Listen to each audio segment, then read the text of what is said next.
Bonjour à toutes et à tous et bienvenue sur Eurosport et JCN. Regardez ce temps, nous sommes bien à Tirreno Adriatico et la première étape s'annonce humide.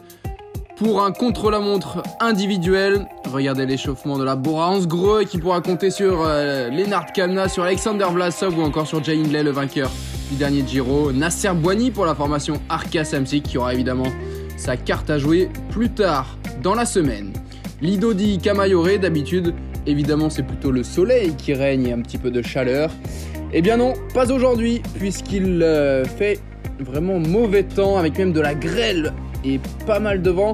À voir du coup, en fonction des heures de départ de chacun, qui s'en sortira le mieux. L'an dernier, c'est Filippo Ganna qui s'était imposé sur ce contre-la-montre qui était légèrement plus long. En parlant de Ganna, c'est son équipier Magnus Sheffield, l'américain de Ineos Grenadier, qui a le meilleur temps provisoire à l'intermédiaire. Il va même rattraper les concurrents partis devant lui.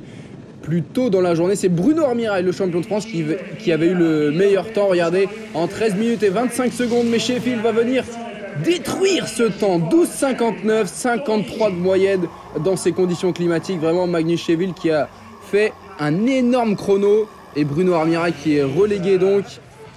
Alors qu'Adam Yates, le coureur d'Emirates, qui a remporté la dernière étape du Tour des Émirats Arabes Unis, termine en 13,46. On fera le point à la fin sur les favoris du classement général, car avec ces conditions, peut-être que certains vont prendre l'avantage sur d'autres. C'est le cas de Primoz Roglic, le Slovène de la Jumbo-Visma, qui a décidé au dernier moment de s'aligner sur Tirreno Adriatico, lui le tenant du titre de Paris-Nice. Eh bien c'est un très bon chrono pour le coureur de la Jumbo-Visma, 13 minutes et 17 secondes sur la ligne, 18 secondes de retard sur Magnus Sheffield.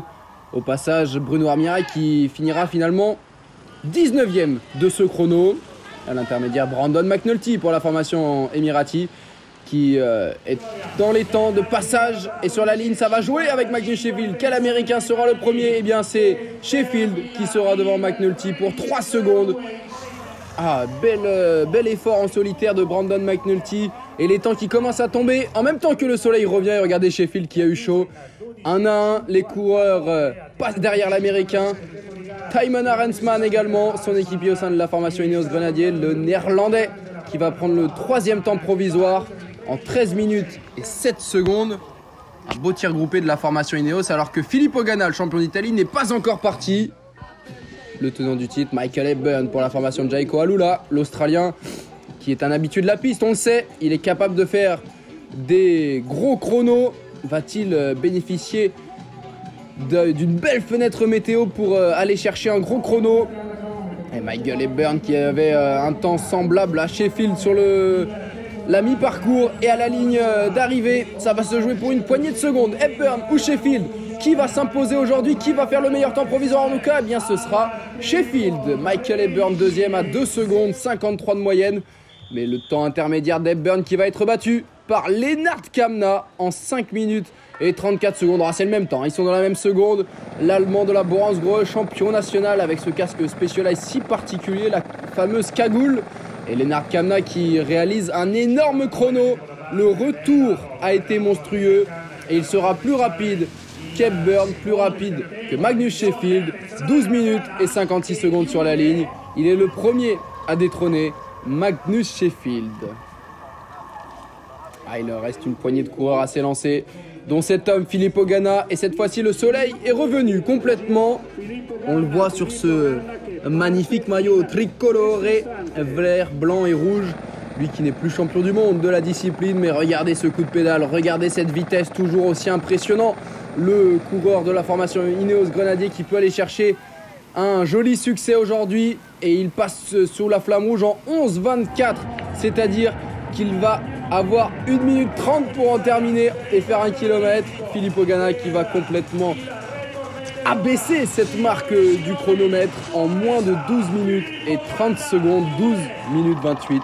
C'est 28 secondes plus rapide que Lennart Kämna, 31 secondes plus rapide que son équipier Sheffield. Impressionnant, Filippo Ganna qui va s'imposer aujourd'hui et être du coup le premier leader de ce Tirreno Adriatico. Ah, ça va être intéressant de voir le classement de l'étape. Regardez la réaction du champion d'Allemagne qui doit s'incliner aujourd'hui et pas d'un petit peu, 28 secondes. Et derrière Sheffield pour Ineos, mais également Arensman 6ème. On retrouve Hepburn 4ème, McNulty, ce sera intéressant à suivre. Almeida pour Emirates également.